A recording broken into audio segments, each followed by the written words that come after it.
एक छोटे गांव में एक बुढ़िया रहती थी। वो बिल्कुल ही अकेली थी। उस बुढ़िया का कोई भी नहीं था। वो बुढ़िया बहुत ही गरीब थी। बुढ़िया रोज जंगल से लकड़ियां लाकर उन्हें बाजार में बेचकर अपना पेट बड़ी ही मुश्किल से भर पाती थी। उस बुढ़िया का एक पड़ोसी था सरजू। सरजू ने एक गाय पाल रखी थी, जिसका सरजू बिल्कुल भी ध्यान नहीं रखता था। यहाँ तक कि उसे खाने के लिए चारा भी बड़ी ही मुश्किल से देता था। एक दिन की बात है। इस गाय का मैं क्या करूं? ये गाय दूध वूध तो देती है नहीं, बस सारा दिन चारा ही खाती रहती है। इस गाय को कोई खरीदेगा भी तो नहीं, जिसे बेचकर मैं दूसरी नई गाय खरीद लाऊं। सरजू गाय को खाने के लिए चारा तो देता नहीं था, उल्टा उसे मारता और रहता। ये सब बुढ़िया रोज अपने घर से देखा करती। बुढ़िया को उस गाय पर बड़ी दया आती थी। कैसा नासपिटा इंसान है जो गौ माता को मारता रहता है। ऐसे आदमी को तो नरक में भी जगह नहीं मिलेगी। पाप लगेगा इसे, पाप। जब देखो बेचारी गाय को मारता ही रहता है। एक दिन की बात है। बुढ़िया सरजू के घर के आगे से जा रही थी, तभी उसे गाय के जोर जोर से चिल्लाने की आवाज आई, जिसे सुनकर वो रुक जाती है और वो सरजू के आंगन में झांक कर देखती है। लगता है गाय बहुत भूखी है, तभी इतने जोर जोर से शोर मचा रही है।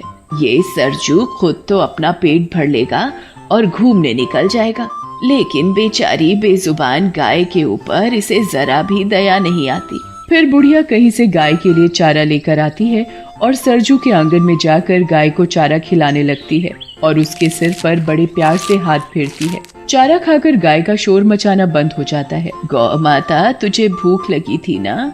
चारा खिलाकर बुढ़िया जैसे ही जाने लगती है तो गौ माता बुढ़िया की साड़ी मुंह में दबा लेती है। गौ माता, अब मुझे जाना होगा।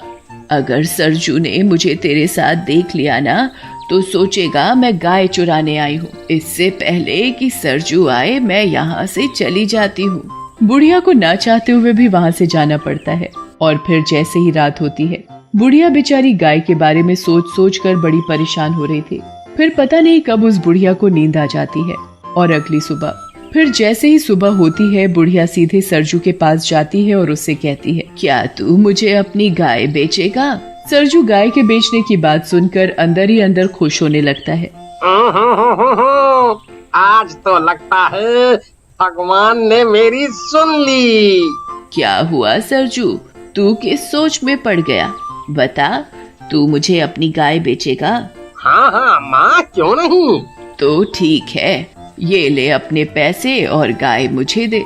एक बात समझ में नहीं आई अम्मा, तुम इस बूढ़ी गाय का करोगी क्या?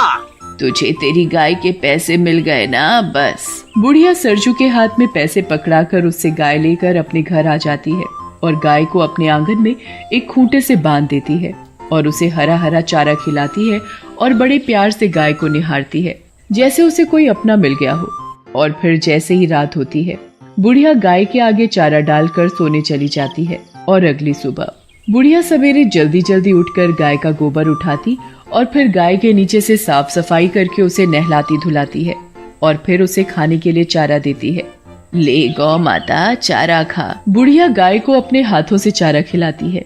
बुढ़िया के पास खुद के लिए खाने को होता या ना होता, पर वो गाय के लिए हमेशा समय से चारा खिलाती और उसकी खूब सेवा करती।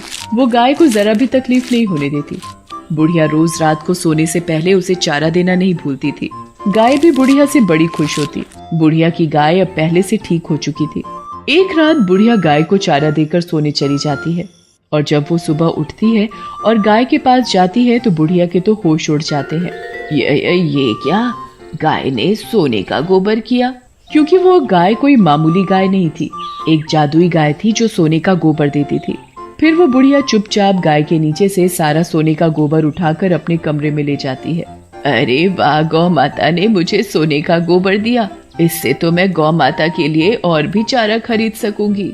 फिर वो बुढ़िया सोने का गोबर बाजार में बेचकर गाय के लिए एक सुंदर घंटी खरीदती है और अपने और गाय के लिए बहुत सारा खाना खरीदती है। फिर बुढ़िया अपनी गाय को भी बढ़िया चारा खिलाती और खुद भी पेट भर खाना खाती है। भगवान तेरा बहुत बहुत धन्यवाद इस लाचार बेसहारा बुढ़िया की मदद करने के लिए। फिर जैसे ही शाम होती है, बुढ़िया हमेशा की तरह गाय को चारा देकर सोने चली जाती है और जैसे ही सुबह होती है, बुढ़िया जल्दी उठकर गाय के पास जाती है तो देखती है, अरे ये क्या, गौ माता सोने का गोबर दे रही है। मैं इसे टोकरी में भर लेती हूँ और जल्दी से अंदर कमरे में ले जाती हूँ। फिर बुढ़िया गाय के नीचे से सारा सोने का गोबर एक टोकरे में भर कर कमरे में ले जाती है। ये गौ माता तो मेरे लिए वरदान है, वरदान। मैं इसे कल सुबह ही बाजार में बेच आऊंगी। फिर वो बुढ़िया उस गोबर को बाजार में ले जाकर बेच आती है और उन पैसों से अपने लिए बढ़िया सा घर और अपनी सुख सुविधाओं का सामान खरीदती है। अब बुढ़िया को किसी चीज की कोई कमी नहीं थी।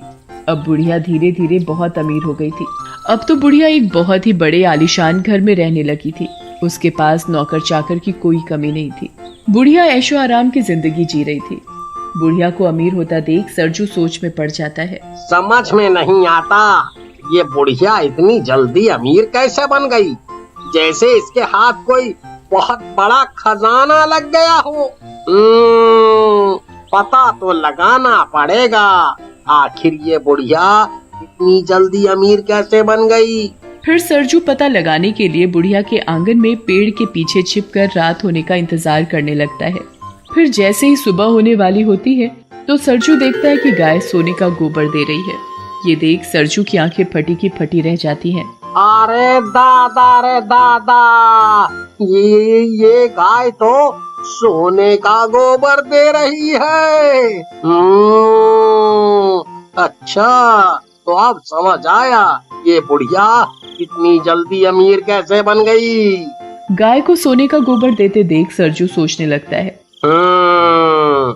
इस बुढ़िया के उठने से पहले मैं गाय के नीचे से सारे का सारा सोने का गोबर उठाकर घर ले जाता हूँ, बुढ़िया को पता भी नहीं चलेगा। फिर जैसे ही सरजू गाय के नीचे से गोबर उठाने लगता है तो गाय एक जोर की लात सरजू को मारती है और मन ही मन कहती है, गोबर लेगा, तेरे तो नसीब में गोबर ही गोबर है। सरजू गाय के नीचे से सोने का गोबर उठाने की लाख कोशिश करता है पर वो सोने का गोबर नहीं उठा पाता। इतने में ही बुढ़िया को आता देख सरजू छिप जाता है।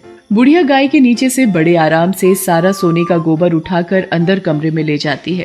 अरे, इस गाय ने तो इस बुढ़िया को कुछ कहा भी नहीं। अगर मैं इस गाय का सोने का गोबर नहीं ले सकता तो इस बुढ़िया को भी नहीं लेने दूंगा। और अगले दिन जैसे ही सुबह होती है सरजू सरपंच के पास पहुंच जाता है और बुढ़िया के पास सोने का गोबर देने वाली गाय है के बारे में सरपंच को बताता है। क्या गाय सोने का गोबर देती है? ऐसा कैसे हो सकता है? सरपंच जी, मेरी बात का यकीन करो, मैंने खुद अपनी आँखों से गाय को सोने का गोबर देते हुए देखा है। सोने का गोबर देने वाली गाय के बारे में सुनकर अब तो सरपंच के मन में भी लालच आ जाता है और वो बुढ़िया से गाय लेने के बारे में सोचने लगता है। अगर ऐसी बात है तो मैं तुम्हें माला माल कर दूंगा। तुम मुझे अभी के अभी उस बुढ़िया के पास ले चलो। बूढ़ी अम्मा, मुझे तुम्हारी गाय खरीदनी है। ये सुनकर तो बुढ़िया के पैरों से जमीन खिसक जाती है, पर मुझे अपनी गाय नहीं बेचनी। सरपंच बुढ़िया के हाथ में बहुत सारे पैसों की थैली पकड़ाकर उससे जबरदस्ती गाय खरीदकर अपने घर ले जाता है और उसे अपने कमरे में बांध देता है। ये देख सरपंच की पत्नी सरपंच से पूछती है, मुझे एक बात समझ नहीं आई कि इस गाय को आपने हमारे कमरे में क्यों बांध रखा है? अरे भगवान, ये कोई मामूली गाय नहीं है, सोने का गोबर देने वाली गाय है। भला गाय भी सोने का गोबर देती है? मुझे तो तुम्हारी बात पर जरा भी यकीन नहीं है। जब ये गाय सुबह सोने का गोबर करेगी तब तो यकीन करोगी। उधर बेचारी बुढ़िया अपनी गाय को याद कर कर के रोए जा रही थी। मेरी गाय, हाय रे मेरी गाय, मैं मेरी गाय के बिना कैसे रहूंगी? वो ही तो मेरे जीने का एक सहारा थी। बुढ़िया गाय को याद करके सो जाती है। उधर सरपंच की खुशी का ठिकाना नहीं था। सरपंच गाय को खूब सारा चारा खिलाता है जिससे कि गाय खूब सारा सोने का गोबर दे सके। फिर थोड़ी ही देर बाद सरपंच और उसकी पत्नी सो जाते हैं और जैसे ही सुबह होती है सरपंच की पत्नी सरपंच को उठाते हुए कहती है, ए जी उठो ना, देखो ना कितनी बदबू आ रही है, जैसे गाय ने गोबर कर रखा हो। ये क्या गोबर? गाय ने तो सोने का गोबर दिया ही नहीं। सरपंच सरजू की खूब धुलाई करता है और वापस गाय बुढ़िया को दे आता है। बुढ़िया गाय को वापस पाकर बड़ी खुश होती है और उसके गले लग जाती है।